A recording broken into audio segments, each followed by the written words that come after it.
Y el Instituto Peruano de Economía ha presentado el último domingo a través del diario El Comercio un informe revelador, ¿no? Donde da cuenta que más de 13 millones de personas en el país carecen de agua y desagüe, ¿no? Y se requieren más de 40.000 millones para su atención. Vamos a conversar precisamente sobre este tema con Paola Herrera, economista senior del Instituto Peruano de Economía. Paola, qué gusto saludarte. Gracias por atender esta invitación de RCR, Red de Comunicación Regional. Buen día, muy amable como siempre. Buenos días, muchas gracias por la invitación. En primer lugar, veamos un poco la radiografía del momento. ¿Cómo estamos en Lima con CEDAPAL para luego nos ilustres cómo estamos en las provincias bajo la administración de las empresas prestadoras de servicio? ¿Cómo estamos en Lima? Sí, de acuerdo. Bueno, en Sedapal, que es la empresa que se encarga de la provisión de agua y desagüe en todo Lima y Callao, lo que se observa es bastantes problemas y es incluso considerando que estamos hablando de la capital, donde la provisión de agua y desagüe es más alta que en el resto de regiones. En Sedapal hemos visto que el porcentaje de hogares que accede a agua y desagüe se ha mantenido estancado desde hace ya 12 años en alrededor del 90%, que si bien es un porcentaje bastante alto, deberíamos haber visto mejoras en los últimos años. Y esto se debe a diversas causas, pero uno de los problemas que hemos observado es esta deficiente gestión que hay. En el caso de Lima Metropolitana, dado que todavía hay un 10% de hogares que no acceden a estos servicios básicos, esto representa alrededor de 1.2 millones de personas en la capital que no tienen acceso a esos servicios. Y no solamente la falta digamos, cubrir a toda la población de la capital, sino la desigualdad que hay en el acceso a estos servicios y al diferente nivel de calidad que se observa en diversos distritos. Entonces, hay distritos, por ejemplo, en Lima, en la capital, que tienen un acceso a agua y desagüe menor al 80%, y distritos que, por ejemplo, como Pucusana, como Pachacamac, tienen menos del 50%. Entonces, eso es bastante grave y otro que mencionaba acerca de la calidad o de la continuidad de agua, de agua potable que tienen los hogares, en varios distritos se observa, hemos visto nosotros a nivel de manzanas, que hay distritos, por ejemplo, San Juan del Lurigancho es el caso que mencionamos por ser un distrito bastante grande, tiene algunas, digamos, manzanas donde se observa un alto porcentaje de hogares que sí tienen agua todos los días de la semana, pero hay otros distritos que más bien se encuentran, perdón, hay otras partes del distrito de San Juan del Lurigancho que más bien no tienen agua de manera continua todos los días de la semana. Entonces, estas desigualdades vienen también por esta falta de inversión en infraestructura para poder terminar de cubrir al resto de hogares para la provisión de estos servicios básicos. Ahora, Paola, tú has dado un dato revelador. CEDAPAL no ha crecido en el nivel de cobertura de agua y saneamiento en los últimos 12 años, ¿no? Y también citas adicionalmente una información de la encuesta nacional de hogares, ¿no? Donde detalla que en el 2022 más de 1 millón de personas no accedieron a servicios en la capital. O sea, De cuando acuerdo. hablamos que CEDAPAL no ha crecido el nivel de cobertura, es decir, estamos estancados, no hay nuevas obras, no hay nuevo nivel de infraestructura. Exacto. En general, esta falta, digamos, de avance en la cobertura de bienes, perdón, de estos servicios básicos, es algo que debió haberse observado una mejora en los últimos años. Un problema, como mencionaba, es esta desigualdad que hay entre distritos y también dentro de cada distrito. Y un problema que también es algo que no hemos ahondado mucho en este informe, pero que sí está presente acerca del ordenamiento territorial, porque en el caso, por ejemplo, de San Juan del Lurigancho, estas zonas donde hay un menor acceso a agua todos los días se da en las partes donde hay una mayor concentración de la población. Entonces se hace mucho más difícil cubrir a todos de estos servicios. Y no solo eso, sino que afecta directamente al bolsillo de estos hogares, porque aquellos que no tienen acceso a una red pública de agua y desagüe, lo que tienen que hacer es recurrir a otras fuentes de agua como camiones cisterna, y estos son mucho más caros que lo que podrían estar pagando el aporte, digamos, a la tarifa de Sedapal. Entonces, dado que este menor acceso a agua y desagüe se da en los distritos o en las zonas de los distritos más pobres del Perú, esto también termina afectando en mayor magnitud a ellos, ¿no? Y sobre todo considerando que los hogares más pobres son aquellos que destinan un mayor porcentaje de sus gastos o de sus ingresos al costo de servicios básicos como el agua. Entonces, así hemos encontrado que en las zonas urbanas en general, en todo el Perú, gastan alrededor de cuatro veces la proporción de su gasto mensual del hogar que los hogares que tienen mayores recursos. Entonces, no solo es, digamos, la falta del acceso al servicio básico, sino también el costo adicional que les genera a ellos. Ahora, antes de pasar a echarle una mirada a lo que está ocurriendo en provincia, cómo está la situación, me gustaría un poco plantearte la siguiente pregunta, ¿no? ¿Por qué es que no hay un mejoramiento en la infraestructura? ¿Sedapal ya no cuenta con recursos suficientes como para ampliar esta infraestructura o es un nivel de eficiencia de gestión? Definitivamente hay dificultades en la gestión. Un dato que también mencionamos en este informe es que, por ejemplo, en Sedapal han tenido una alta rotación de funcionarios de cargos directivos. Por ejemplo, tuvieron 10 gerentes generales en menos de 7 años y con una alta rotación de estos puestos claves para la toma de decisiones de infraestructura, de mejora de procesos, es muy difícil tener una política continua que, digamos, esté dirigida a esta cobertura a este aumento de cobertura de servicios básicos. Entonces, esto es un problema que se da, y si lo vemos aquí en Sedapal, en las EPS también regionales también hay diferentes problemas, bastante, digamos, similares. Si nos comparamos sobre todo con otros países, lo que mostramos en este informe es que Sedapal, entre las, digamos, principales entidades prestadoras de servicio de agua y saneamiento, si nos comparamos con Colombia o con Uruguay, que también tienen, digamos, empresas públicas que se encargan del servicio de agua y desagüe, Sedapal tiene los menores niveles de cobertura y de continuidad de agua, digamos, en números de horas al día, que otras entidades públicas de otros países de la región. Y aún peor si nos comparamos con Chile, que más bien ahí es un caso particular porque el equivalente, digamos, de Sedapal es más bien una empresa privada que se llama Aguas Andinas.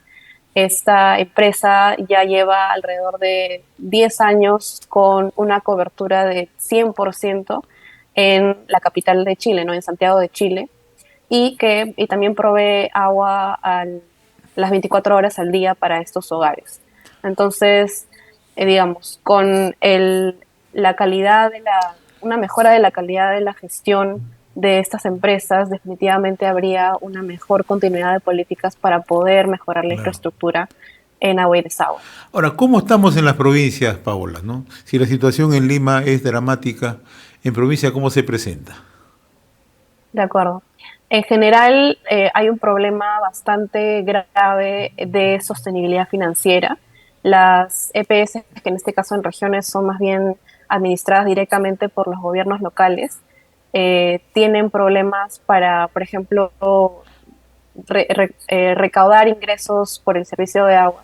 Hay un indicador que mostramos que es el porcentaje de agua no facturada, es decir, todo el agua que provee una EPS.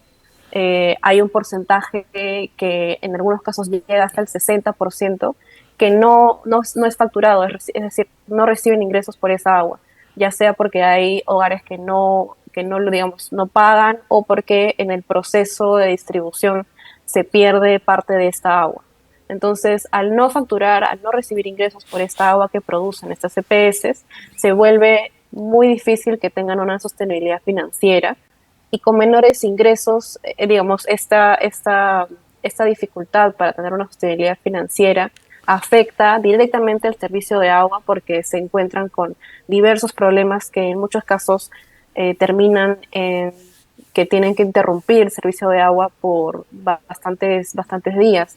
El caso que mencionamos es, por ejemplo, el de la EPS Grau en Piura, que ya lleva más de un mes sin proveer, digamos, en algunos distritos, sin proveer el servicio de agua, porque la EPS está quebrada y no es sostenible que, digamos, siga manteniendo este servicio. Entonces, ese es un efecto negativo que, digamos, afecta directamente a la provisión de agua.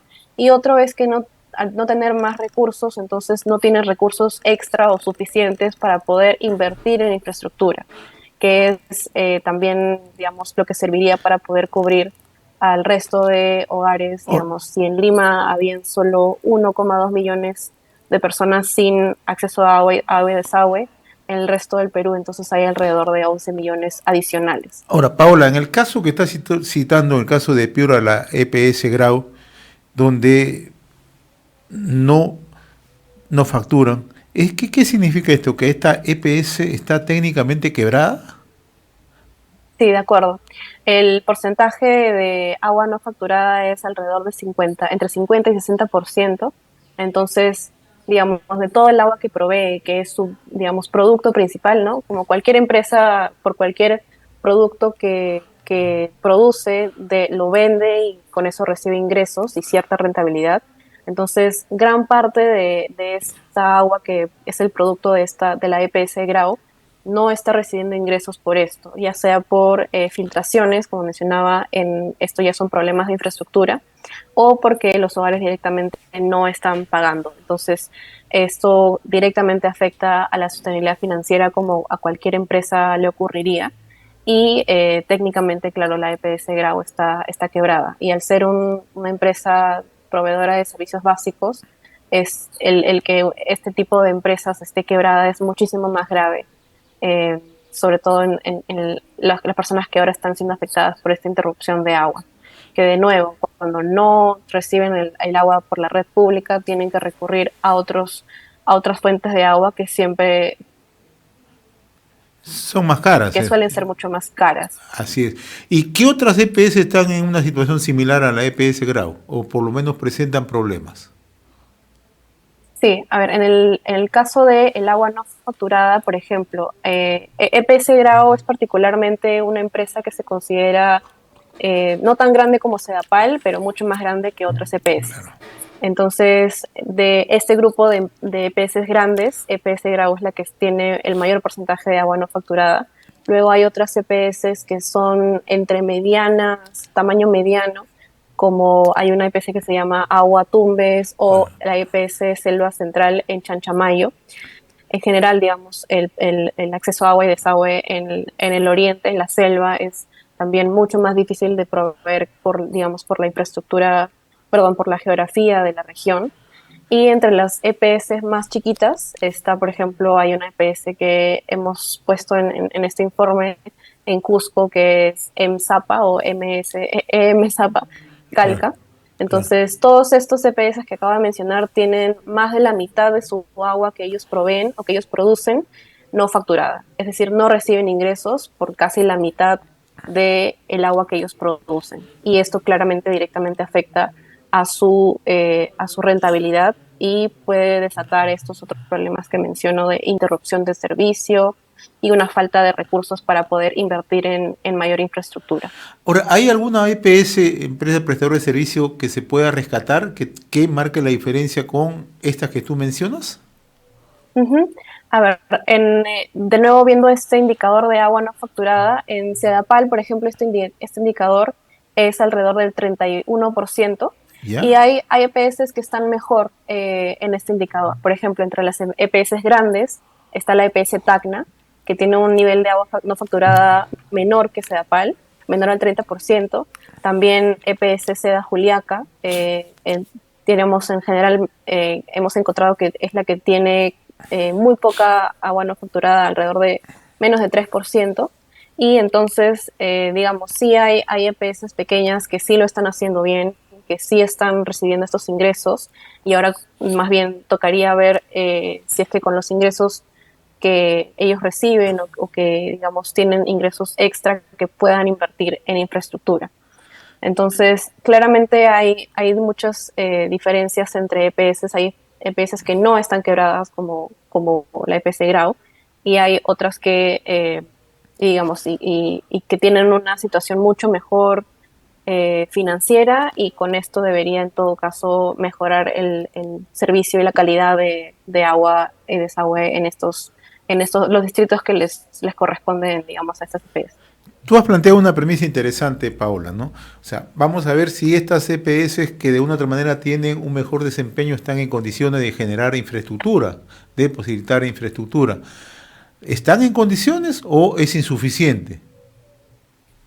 En general, si es que tienen digamos, un margen de ganancia, digamos, considerable, sí deberían tener los recursos suficientes. Claramente, como las EPS están directamente operadas o administradas por los gobiernos locales, en el caso de las EPS en regiones, eh, ahí, digamos, cobra mucha importancia la coordinación que hay entre los planes de infraestructura, en este caso de saneamiento, para poder aprovechar los recursos de la manera más eficiente, ¿no?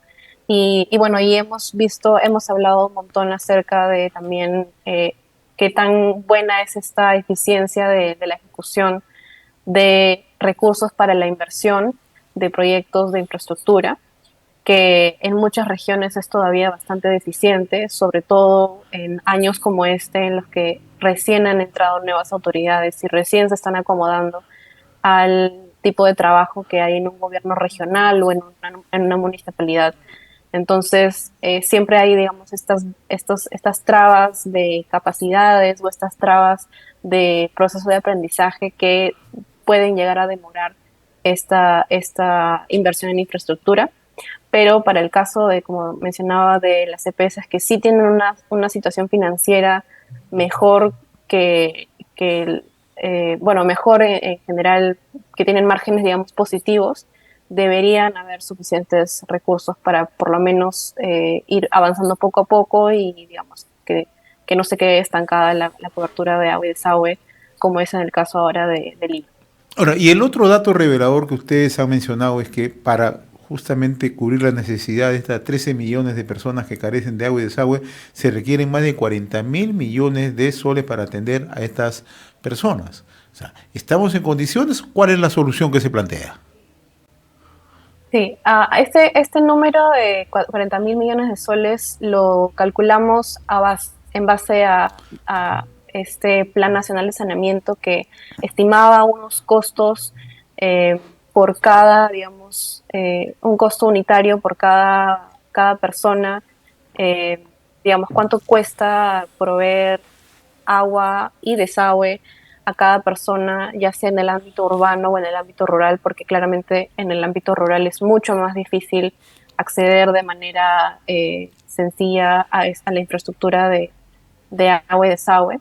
Entonces, claramente es un monto bastante alto, y todo depende mucho, no solo de la disponibilidad de recursos, sino, como mencionaba, de la capacidad de funciones. Entonces, en el caso bueno, de Ceapal, por ejemplo, que más bien es una empresa que tiene márgenes operativos positivos, digamos, tiene una situación financiera bastante, digamos, relativamente buena, y si Ceapal no ha logrado aumentar la cobertura digamos, más de 10 años en Lima, entonces es un reflejo de que todavía hay otras trabas, no solamente la disponibilidad de recursos, sino también la gestión, como mencionaba, para poder avanzar en esta cobertura de servicios básicos. Y el otro problema que mencionaba también de ordenamiento territorial, porque hay, digamos, distritos o zonas donde hay demasiada población, que, digamos, hay mucho más difícil llegar con un buen servicio de agua o desagüe. Y tú ponías como ejemplo, o ustedes ponen como ejemplo el caso de Aguas Andinas de Chile, ¿no? Iniciativa privada frente a iniciativa pública, ¿no? ¿Cómo se marcan los resultados? Sí, en el caso de Chile, como mencioné hace unos minutos, llevan más de 10 años con una cobertura de 100% en Santiago de Chile. Aguas Andinas, digamos, es la empresa más grande, así como Sedapal lo es aquí en el Perú, y también provee agua las 24 horas al día para todos los hogares de la capital de Chile. Entonces, la empresa es privada, es operada por el sector privado, eh, y digamos, claro, te pone a evaluar esta diferencia entre la gestión pública y la gestión privada. Digamos, nuestra propuesta no es directamente que Sedapal pase a ser operada, digamos, por una empresa privada totalmente, pero sí nos deja abierta esta sugerencia de cuánta mejora habría, por un lado, si se mejora la gestión, digamos, se elimina esta alta rotación de funcionarios, y también si es que se toma en consideración la experiencia de operadores privados que están plenamente especializados en el servicio de agua y desagüe, porque Aguas Andinas, claro, tiene ya años, bastantes años de experiencia con proveer servicios de agua y de desagüe de buena calidad y de manera continua. Entonces nos pone como lecciones para nosotros para aprender que hay otras maneras de poder mejorar el servicio de agua y desagüe, no solo en Lima, sino de repente también en regiones. Porque también mencioné el ejemplo de otras EPS grandes en Uruguay o en Colombia que tienen mejores indicadores que Sedapal, pero también son operadas también son empresas públicas. Entonces, no es directamente que la operación por entidades privadas sea la solución directa, pero es una sugerencia que queda abierta a discusión para poder ver si es que es la mejor opción para Sedapal en este caso, ¿no? Paula, ha sido sumamente grato conversar contigo, muy ilustrativa la conversación que nos has brindado y sobre todo esta información que ha desarrollado el Instituto Peruano de Economía respecto a los servicios de agua y saneamiento en nuestro país. Te agradezco la gentileza que has tenido con RCR, ha sido un gusto conversar contigo, muy amable. Bueno, muchas gracias, un gusto.